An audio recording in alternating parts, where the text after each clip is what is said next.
Hello and welcome to the Functionally Enlightened Podcast with Dr. Sharon Sarita. We interview well-respected medical and functional practitioners, as well as patients who have overcome disabling chronic conditions, such as dysautonomia, and reclaimed their health. These enlightened guests provide helpful tips on managing chronic pain and illnesses, using a combination of traditional and whole-body healing modalities.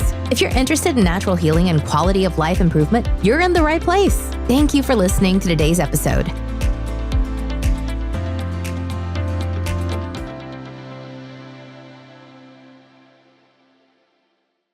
Hello, everyone, and welcome back to the Functionally Enlightened Podcast. Today, I'm incredibly excited to welcome two powerhouse women in the field of functional genomics. So that's Piper Gibson and Bailey Williams. So I'll tell you a little bit about Piper first and Bailey, and then, of course, we're going to dive into their stories individually. But Piper's journey into this work really began when her son was experiencing debilitating neurological symptoms, and the conventional medicine was not doing anything but providing prescriptions and really dead-end solutions. That personal experience led her into functional medicine and ultimately to that cutting-edge science of genomics, where she discovered that healing could be both personalized and powerful. And so Bailey, she joined forces with Piper after seeing life-changing results in her own health journey. She battled with years of anxiety and depression, which began to shift once she understood how her genetics influenced her neurochemistry and detox pathways. Together, they came and they co-founded Elite Gene Labs, where they're not only helping families understand the root causes of chronic conditions, but also teaching practitioners how to use genomic data in real-world clinical settings.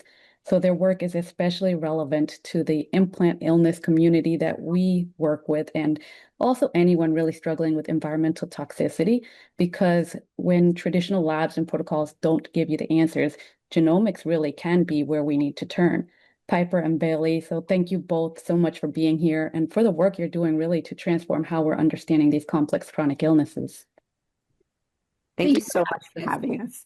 Of course, of course. So let's start. If you can share more, each of you, about your personal journeys, Piper with your son and Bailey with your own mental health, how that all kind of came together to shape how you approach chronic conditions.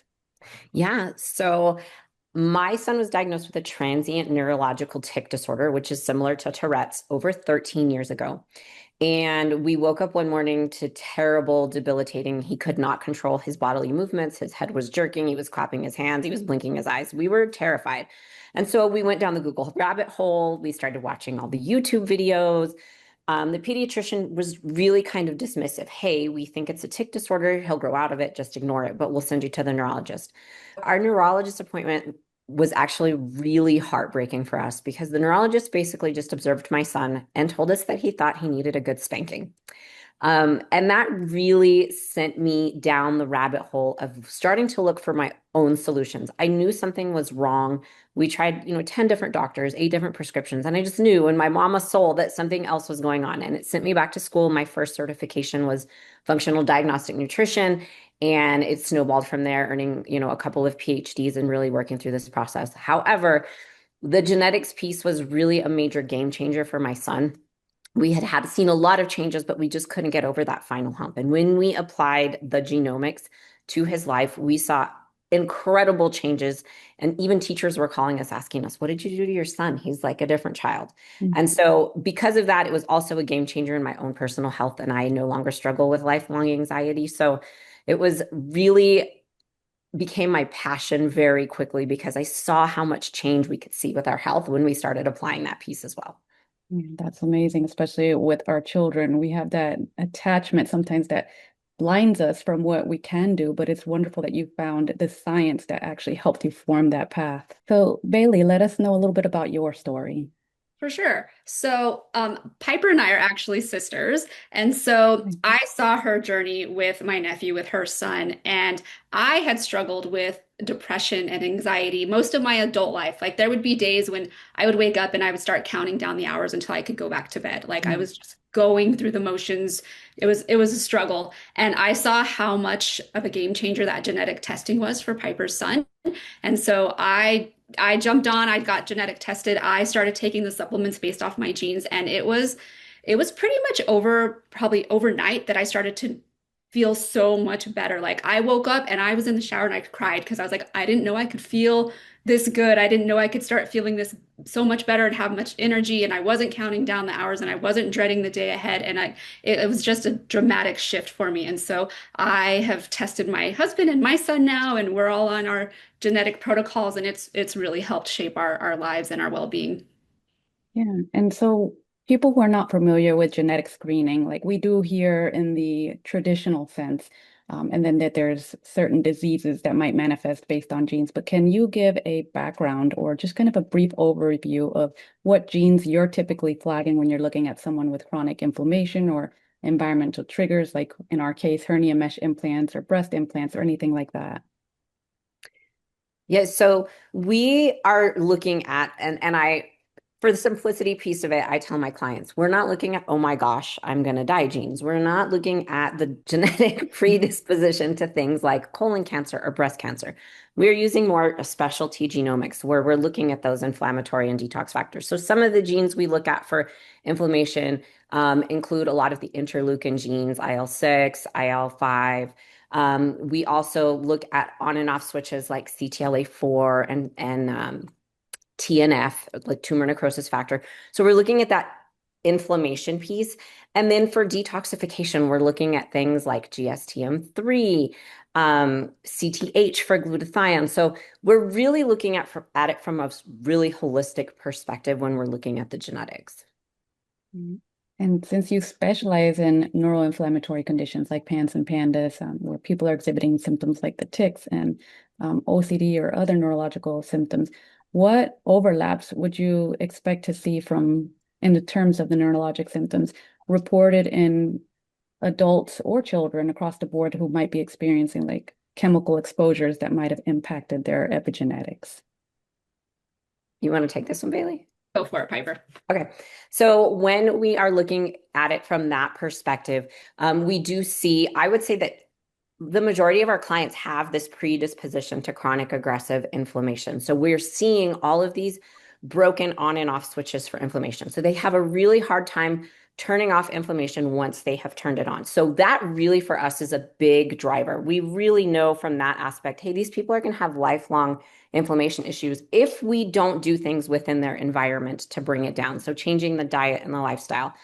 I would say in the detox area, we definitely see some big differences. Not everybody has a CTH or a GSTM3, but we definitely can see in those children and adults when we're looking at that genetics, that those who have more of like the heavy metals and the environmental toxins going on also have that genetics that kind of go in line with it. They're having a harder time detoxifying those things that linger in their body. And even from also methylation is big right now. MTHFR is a big gene, but there's this whole pathway that we can look at because in that pathway, if you're methylating properly or getting the proper methylated vitamins down the line, it helps make glutathione, which helps with detoxifying from these heavy metals and environmental toxins. So even if we're looking at genetics and we're looking at your methylation pathway, there's so much more than just that MTHFR gene that can impact that as a whole. So that's another component of it too. Right. Bailey, thanks for touching on that because MTHFR is the one that you see all the hype about, and people automatically assume that they just need to switch their supplements to methylated vitamins. They don't even really look at the nutritional component of it. So where would you go, or how would you advise somebody if they are first looking into this and just being blanket statement, you need to switch your supplements? Like, how would you encourage them to kind of dig deeper and find out really what's going on? Yeah, and that's true. I say MTHFR is the hot, sexy gene. It is the gene everybody knows, but it's the gene that triggers everybody to start changing their supplements. So for us, we look at what is the best for the person based on the genes that we're looking at. So for us, we're not going to recommend a methylated vitamin or changing a lot of supplements until we've worked on that inflammation piece extensively through diet, lifestyle, environment. Because if you have all of that lingering inflammation on your body and you put in those methylated supplements, because of the way that folate supports your immune system, folate can actually drive that immune response, making you feel worse. So a lot of people will say, oh, over methylating it gives me anxiety. And I'm like, that probably isn't the case. The case is probably really that you have a lot of underlying inflammation and poor autophagy that needs to be controlled before you switch up all of those supplements. All right. So, Piper, what would be the top environmental inputs that you would tell your clients to address no matter what their report says? For us, definitely, diet is a huge piece, one piece of the puzzle, but all of our clients are going to be gluten-free, dairy-free, low sugar because we're working on that inflammation piece. But also looking at, what are you cleaning your house with? What are you cooking and storing your food in? All of these kind of chemical components, what's being sprayed in your yard or in the medians in your neighborhood. So we're really taking a big comprehensive look at what all of these people are exposed to when we're making those recommendations.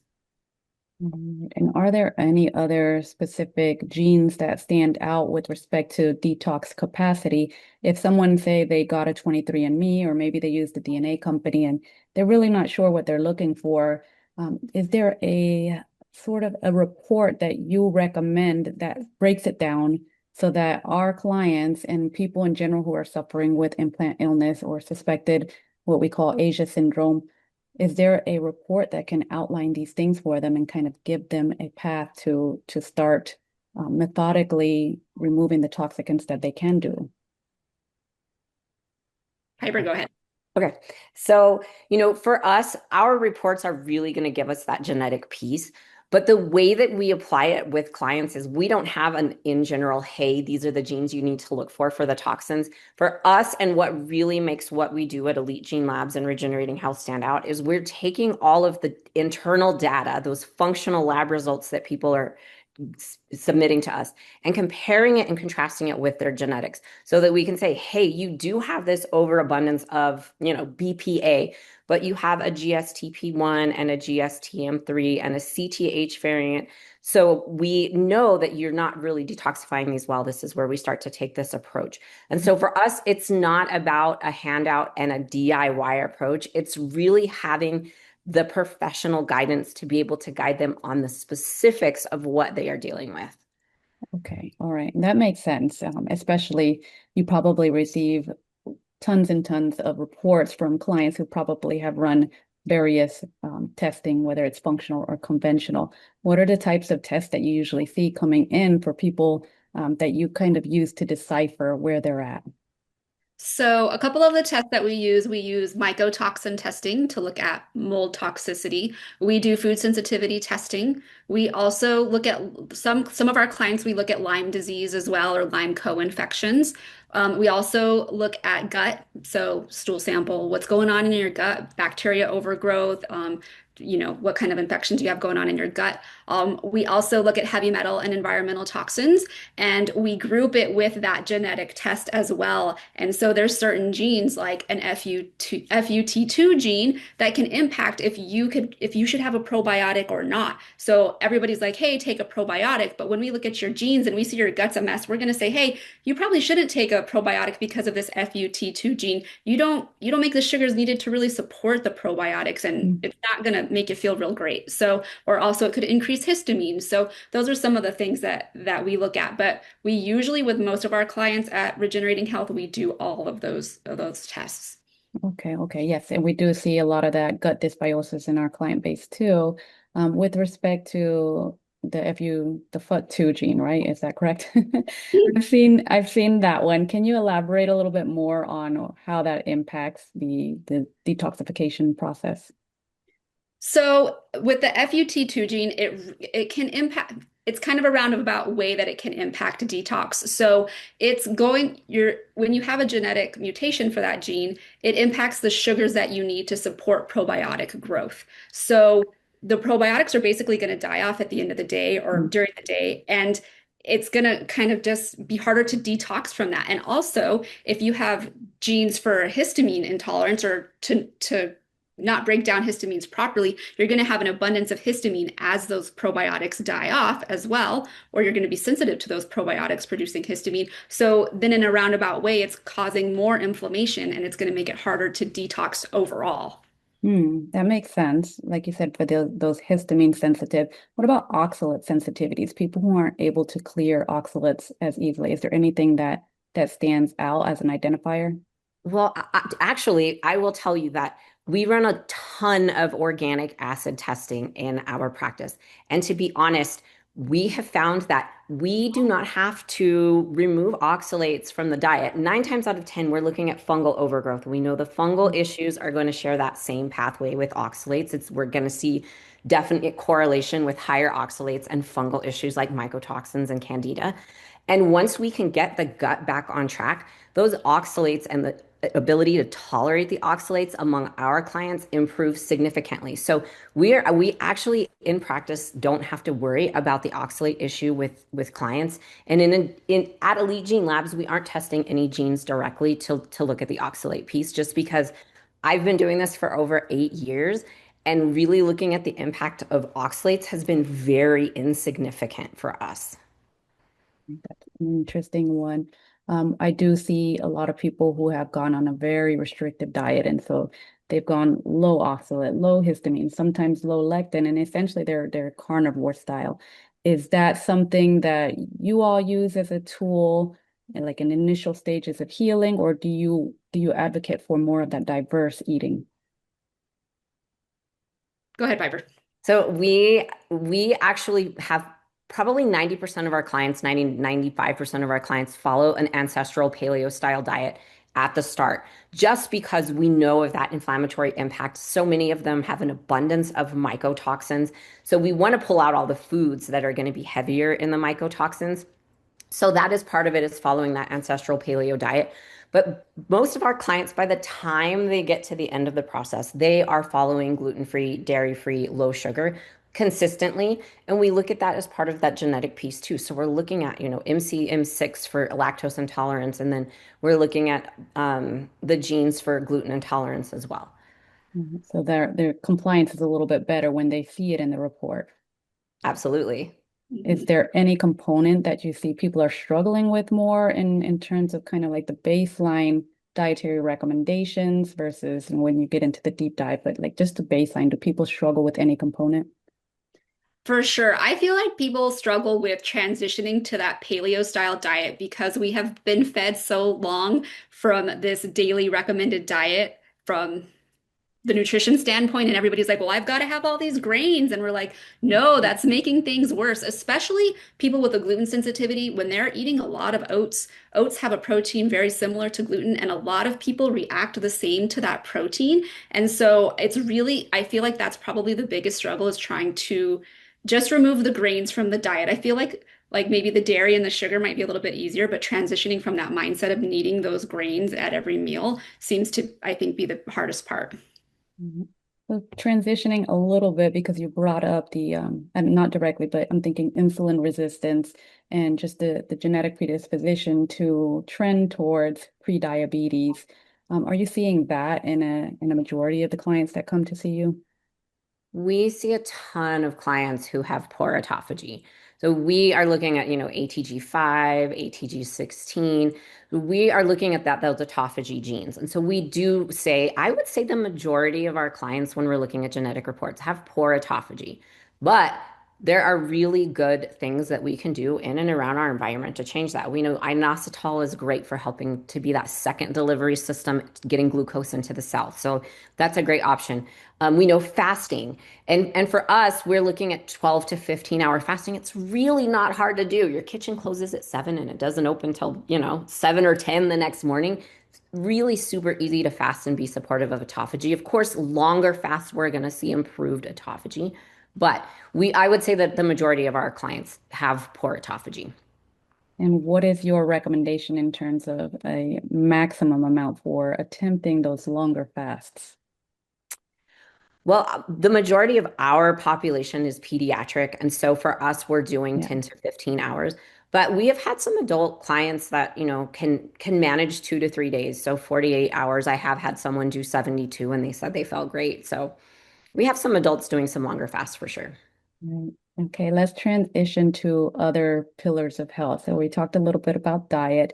Let's look at maybe exercise, and just the fact that some people have different metabolisms and protein structures, how they might be over exercising and actually causing more of a negative impact due to that cortisol release. Is there something that is an indicative factor when you're looking at your reports, like the combination of the reports and tools you use? So we do have some key genes that we can look at to see what type of exercise they should be doing. So would they benefit better from like a high intensity interval workout or low intensity, and how is that going to impact them long term? So we do look at it from that perspective. Piper, you have anything else you want to add on? Yeah, I think that the exercise piece can be tricky because, yes, we can look at the genetics piece and say, hey, you might benefit from doing a HIIT workout. Or we do have clients where their genetics pop up and it's more like high intensity intervals is not going to help you lose weight. So then it is a matter of explaining it doesn't mean you shouldn't exercise. You should be exercising because of all of these benefits. But there's that piece. The other piece that gets tricky is when we have the genetics and we look at, HIIT exercise might be fabulous for you.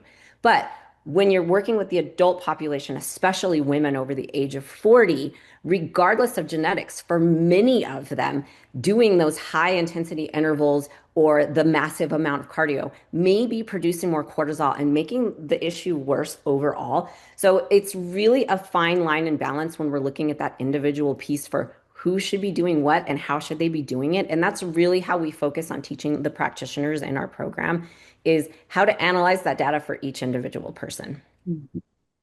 So with the chronic conditions that you see, let's kind of shift to not so much, well, I guess it would be the adult population. Typically, what I see is any 35 to even 60 age range, people who are suffering from implant illness beyond the chronic pain. So most people are, they've experienced the mesh migration. And so there's that structural pain that, doesn't necessarily relate. Well, maybe it does too. You can fill me in on this. Is there a genetic predisposition to have heightened pain sensitivity?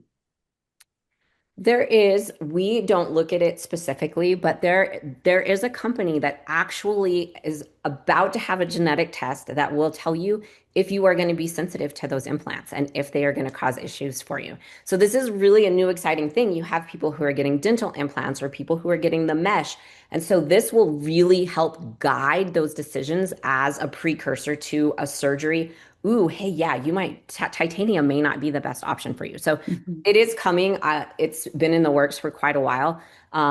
It is not from us personally, but I do know that capacity is out there and it's coming. Yeah, yeah, I've been doing a lot of research in that, and there are two or three, um, I guess, labs that do have some out there, but the sensitivity to their testing or the accuracy hasn't been proven. Right. So there are people who are still pursuing that avenue because they've experienced implant illness of another type. As you mentioned, like someone might have had an infected gum or tooth because they had an implant there, but then they went in for a hernia mesh or vice versa, and they didn't make the correlation that it might not be just one specific material, but it might be just the environmental burden that it's a foreign body. No matter what, it's not intended to be in the body. Just some things might have a faster degradation rate, and some things are more inert. But with that being said, when we think about those who have a toxic bucket or a toxin bucket that is super elevated, how would you help clients start taking that down? Like where would you first begin if they're suspecting that some type of implant was the culprit, but maybe it was like years down the line? Where would they begin? When it comes to the toxin bucket, again, we're looking at that individual piece.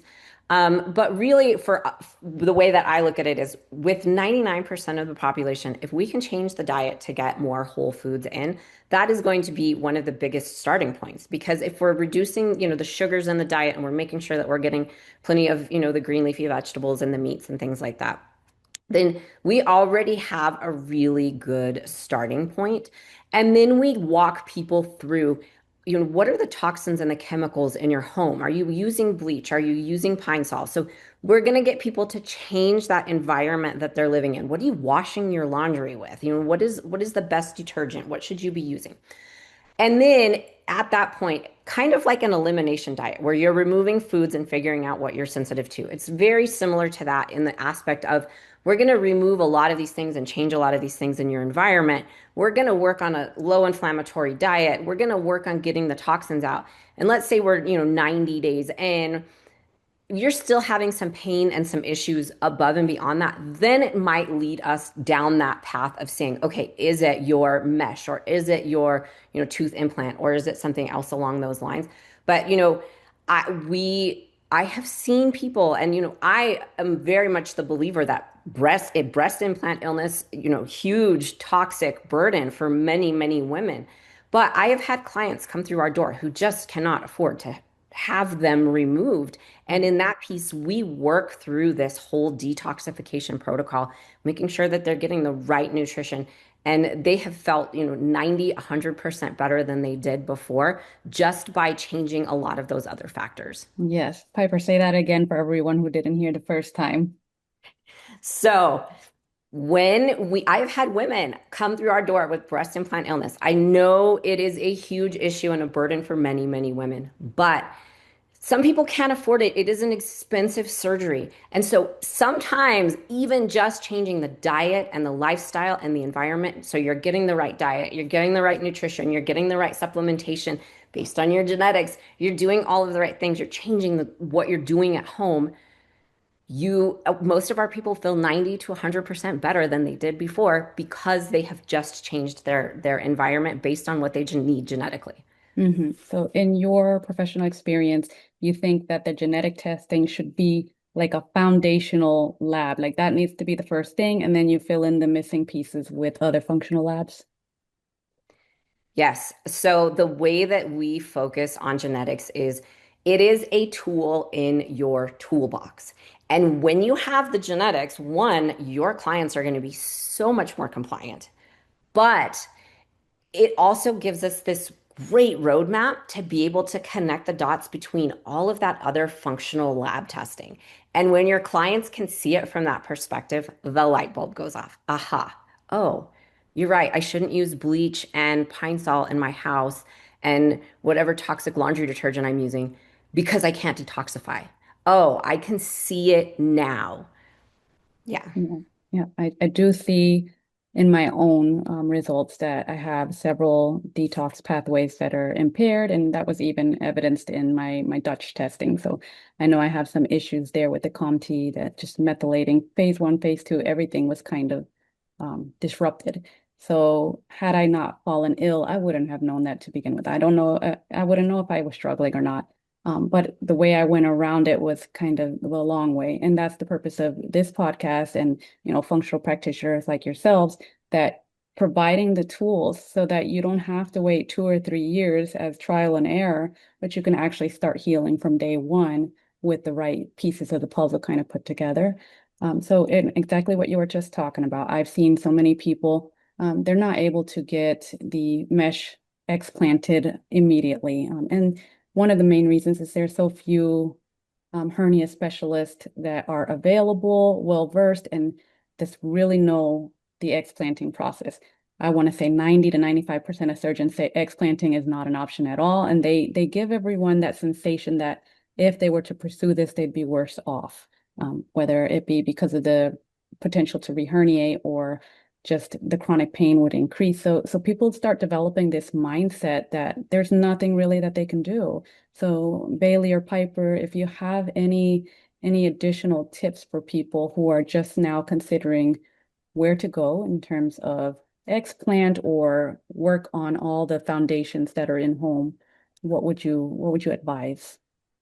I would like the first thing I would advise is probably like if they could change their diet. The less inflammation you have going on in your body, the better you're going to feel. So if you're eating a lot of inflammatory foods, grains, seed oils, all of these ultra processed foods, you're going to have a lot more inflammation. That's probably going to lead to more pain and feeling a lot worse. So the whole ultimate goal is let's reduce your inflammation as much as possible. So even if you couldn't afford any testing, change your diet. And then, if you can afford it, do some foundational labs like food sensitivities and mycotox and the ones we listed, oats test, gut test, and the genetic testing, because then we can connect the dots and make a more personalized recommendation for you.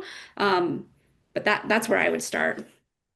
And with the diet piece, I know people automatically assume that they're eliminating sugar because they're not adding sugar to their beverages or to their meals. They're not eating desserts, but it's everywhere. Like all of the processed foods have sugar. So how do you suggest a client should begin?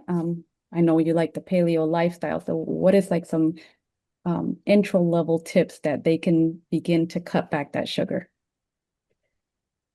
So we recommend meats, fruits, and veggies as much as possible. If you're like, I don't understand food labels, I don't want to read the food labels, we utilize AI. Chat GPT is great. Say, hey, make me 10 recipes that are paleo, and it's going to give you the recipes. You can even, there's YouTube videos on how you can export it to Instacart and you can order it and have it delivered to your Wow. home even. So I mean, those are some really easy options and there's some really great recipes out there too. Piper, what else do you have? Yeah, I think it's some of the just general rules of thumb that you've probably heard is stay on the outsides of the grocery store. So stay on the produce aisle and the meats, chicken, fish aisles. Stay out of those center aisles where all of that ultra processed, packaged, barcoded, boxed food is. You know, go in and get those bags of fresh produce and get the meat and the veggies. So stay on the outsides of your grocery store is another big tip, but utilizing all sorts of free places to get incredible recipes. So even if you're going to be gluten-free, dairy-free, Pinterest is another fantastic place where you can find great recipes. Like Bailey said, we teach all of our clients to use AI to produce recipes. And I go in my kitchen sometimes, I'm like, okay, I have potatoes, chicken, and mushrooms, and these are the seasonings. Like, what can I create that's a gluten-free, dairy-free meal with these things? So, there's so many free tools that people can use to start changing their diet that I don't think that they have an excuse anymore. Yeah, and it doesn't have to be so complex because, as you mentioned, you might not really need to cut out all of your oxalates, all of your lectins, all of the. Well, yeah, I always agree with histamine reduction, but not so much as a restricted diet. I'm guilty of it myself. It's been 2+ years, I guess January 2023 is when I started a diet and nutritional program that I really needed. Like I had so many neurological symptoms even post explant just wasn't able to fully regain function. But that being said, the restricted diet should not be so long term. So for a person who might be in the throes, like they've been diagnosed with mast cell activation syndrome, and so they have the fear to kind of branch out. Say they were a carnivore, or maybe they're just eating like myself, cruciferous vegetables and meat and bone broth. So how would you navigate that and help a client kind of expand without the fear of having those triggering episodes? We actually have a list that we hand out that basically tells them this is how you add things back in. Mm. So, one of the things that we usually start with if they've removed eggs is putting eggs back in. And they will try eggs on a Monday. And then we say, wait 3 to 4 days before you try eggs again, because we know that so many people will have a delayed reaction when they add something in. So, add in a little bit and watch for those symptoms. How is your mind functioning? Do you feel well? How is your gut functioning? How's your mood? All of these things that go into it. So we really teach our clients how to add things in, but how to add things in very slowly and look for those triggers. Good. And is there a sort of journal that you would encourage them use, or do you think that kind of negates the mindset shift of tracking everything? So we don't recommend a journal to our clients. However, I know probably 95% of them keep a journal anyway. I feel like it might become overwhelming if we're like, hey, keep a journal because we're already changing so much in their environment. But so many of them do it anyway. And if you have that capacity to do it, a journal is going to be great because you're going to know, oh yeah, I remember I ate eggs on Monday and it's Friday and I didn't sleep the last 2 nights. Well, maybe it was the eggs. Hmm. Yeah, and that's not one that they would necessarily make the connection to, like sleep in the food, but it is one that's impacted. What are some other symptoms that you might notice when somebody has one of these delayed food sensitivities? So sleep for sure, digestive issues, constipation, diarrhea, even just bloating, like your stomach's hurting, you're bloated, cramping in your gut, skin rashes or acne, breaking out with zits or rashes, anything like that, dry skin. One, eczema is another one as well. Um, Anxiety, increase in anxiety. Depression are some as well. So just change in your mood or energy levels, like you don't have any energy or you feel hyper all the time. Those can be some symptoms as well. And again, this could be a delayed thing. So for our listeners, it's not necessarily half an hour, 1 hour, even 2 hours after you eat. How far would you say that these symptoms can manifest after consuming whatever that food sensitivity was? I will tell you, we look at 48 to 72 hours. And my son, we have been experimenting. He really has avoided eggs strongly for the last 13 years. And he's decided in the last couple months that he wants to add them in. And so he'll add them in on, he'll have one egg. And then 2 to 3 days later, I can see the symptoms. So for him, because he has a neurological tick diagnosis, he will start going, Mm, and I'm like, oh, eggs set you off. So for him, it's definitely a very random kind of symptom that we're seeing from that sensitivity. But, I have clients who we might add something in for their child, and the behavior becomes Dr. Jekyll and Mr. Hyde. They go from really calm, cool, and collected to just raging, maniacal, just bouncing off the walls. And mom and dad are like, what is happening? I'm like, this is where we're seeing that reaction to that food. right, right. And I don't particularly work with the pediatric community, but I've seen, for instance, like recurrent strep infections and, going back through that person's food journal, or at least, the parents can kind of relay what they were eating. And it would be something with like gluten or candies that have all these food colorings. And it could be something as small as one piece of candy. But really, I'm not sure if that's what's promoting the environment to kind of let that bacteria grow in the throat and cause the strep infection. But what are your thoughts on that for kiddos that have these recurrent infections? So sugar does feed bacteria. So if they're having these recurrent strep infections, it could be that the sugar is helping feed that strep. It's not the whole thing that we see, but it could be a part of it, or it's causing an inflammatory response. And then their body's working on this inflammation, and then the strep revs up. So that could be it as well. So it may not just be the one candy. It could be that they had one candy today and then they had three candies 3 days before, and it's kind of like this buildup of adding in this extra sugar that could be causing more of a bacteria overgrowth uh, Mhm. as well. So that I will is, go back and finish my go ahead. thought. Okay. So many of these people go the conventional route for strep and they get the antibiotics.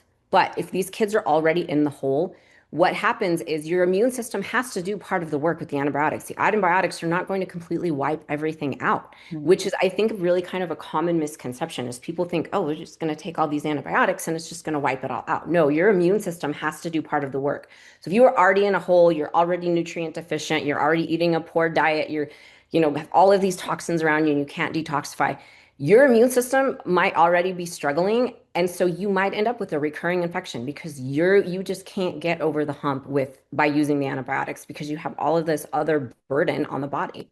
Right, right. And we see that a lot too in the adult population, but I'm just thinking with respect to the children. And so it's not, I don't want to say an ignorance, but just we don't have the awareness that there's stuff to do. It must be done to continue rebuilding the immune system and the poor gut health that's especially after repetitive treatments with antibiotics. I can just imagine, like thinking back, I have again female clients who have pelvic mesh and they have recurrent UTIs, so they say, but they don't culture them, and so that's going beyond the scope of this conversation. But they have been treated so many times with antibiotics. And I know that the biofilms is a factor, but going back to genomics, and I know the detox pathways are a big issue there. Is there anything else that stands out where people who have recurrent infections should be looking genetically? Well, not just genetically, but also you want to look at like those reoccurring candida infections. Bailey and I just recently lost a family member who had Mm. recurring UTIs. And so it was one, we know she was eating a garbage diet, processed food all the time, sugar, sugar, sugar. So we know that like there was some candida at play. We know there was some E. coli at play. So really, it's very important to look at those other things that are going on in the body. above and beyond just, the UTI, hey, here, take this antibiotic. So, I'd love to kind of just jump in on that point, and I'll let Bailey finish the thought on your question. And also, like, to help with your immune system. A lot of people are all back to those probiotics. Add in the probiotic, add in the probiotic. But some people can't do it based on that FUT2 gene. So we recommend some beta glucans. It's derived from mushrooms. It helps recognize pathogens faster as well. It kind of does similar roles as a probiotic. So that's another way that you can help support your immune system if you do have that FUT2 gene, which you could look at. And something a lot of people don't realize is, yes, if you keep taking these antibiotics, that bacteria is going to keep mutating, and then those antibiotics become less and less effective, right? So you need to start looking at some alternative routes as well, like with the biofilm and like you talked about, Sharon.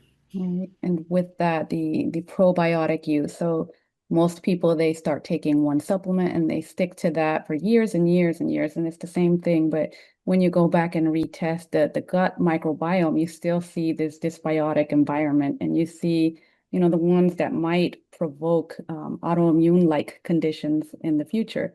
So with that, I love the advice and the information you're providing, that probiotics shouldn't just be taken on a whim because you saw it on Instagram or whatever. Some influencer said that it's been helpful for POTS condition, which is another one we see often.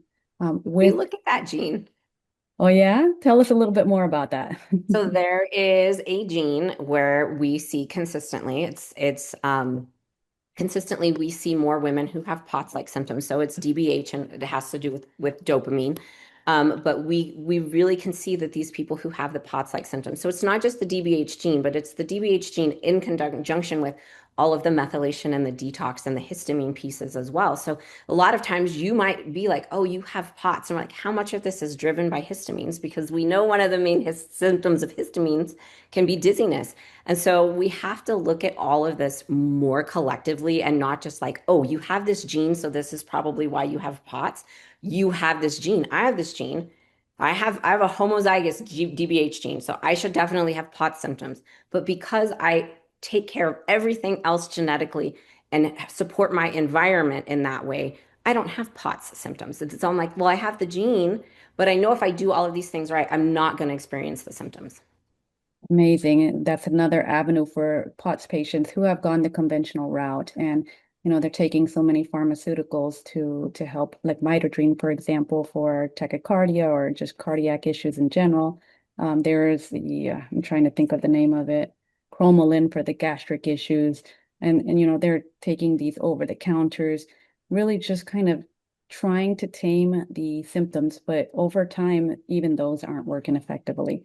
So going back to trying to take care of ourselves, how our body was created, and ancestrally, it's something that, I don't know, thousands, millions of years.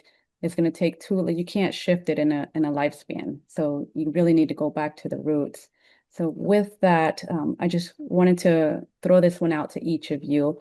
Can you share one transformation story that sticks with you, when genomics was really what helped you shift the trajectory of someone who was very chronically ill? I'll go first. So I mean, my son, he had pandas, and he's 11. He was so anxious all the time. He would constantly be touching me. We live in a two-story house. He wouldn't even go downstairs by himself because he was so scared and so anxious. And that's when I was like, we need to do genetic testing. We need to figure out how to support you better. And my kid is the biggest advertiser for genetic testing, and hey, you need to learn how to read your own genes and things like that, because he feels so much better because when he's taking his genetic based supplements, because it helps with his anxiety. It helps him feel so much better. He does so much better at school. So I feel like that's a big one for me. That's the first one that comes to mind. Early on, I had a client, the mom called me. They lived outside of New York. And she called me and said, I'm desperate. I saw you on Facebook. You are our last hope. Her son was 17. He was at his third stay at the mental hospital, like because he had such horrible anxiety and was having hallucinations and couldn't think and couldn't focus and couldn't function. And his mom was just beside herself with desperation because she was like, "You're our only hope. We don't know what else we're going to do." And so I said, "Well, I can help you. We can look at the genetics piece. We can run some functional lab testing, but it's going to have to wait till he comes out of there," because they were feeding him like pancakes with syrup every day, high fructose corn syrup, and, not a healthy diet at all, chocolate milk and all sorts of things. Once he came out, we ran all of the testing, and within about 3 months, he was doing so much better. Like he couldn't go to school, he couldn't function, he couldn't do anything. And as we worked together for about a year solidly. Diet, lifestyle, nutrition. He was doing things that a lot of 17-year-old boys do, staying up all night playing video games. I'm like, buddy, you need some sleep. So we worked really focusing on sleep, being in bed by 10 o'clock at night, making sure he's getting the sleep, taking all of the genetic-based supplements, completely changing his diet to an anti-inflammatory diet, which he still follows. He is 23 now, and the first time that he was able to get on an airplane and travel from New York to Utah to visit his brother by himself, he was 19. And his mom sent me an email and she was like, "I never thought he would be able to do this. I never thought he'd have a car, he'd be able to drive. I never thought he'd be able to go to the gym." She said, "I seriously thought he was a lost cause because the hospital was like, here, take these meds. This is what you can do. He's just a lost cause." And so the fact that he is now, in his 20s and just thriving is just over the moon for them. And we see these kinds of changes very frequently. Yes, and I appreciate both of you sharing those stories. And I'm thinking even in my own personal scenarios that this would be an avenue to really have put at the forefront in the beginning. And so, with my own child, we have gone through the PANDAS investigations and kind of going through all of that. My older child, he is gifted, but he has some structural, could be genetic issues like hypermobility, EDS related. And we're definitely going to stay in the functional health space because we know that a medication is not the answer. So I go ahead.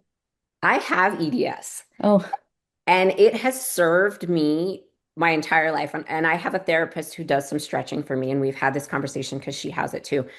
I was a gymnast and it served me. And I wasn't having, all of these issues that a lot of people are like, "Oh, you have the hypermobility." And so I think that we also have to look at when you are living in the right environment and you are doing the right things for your genetics, that even if you have the hypermobility, you are going to have a lot less symptoms and a lot less issues because you are doing what is right for your body and your genes. 100% strengthening the environment, like we said, instead of going into the negative route, you're feeding yourself the right nutrition, you're getting the sleep.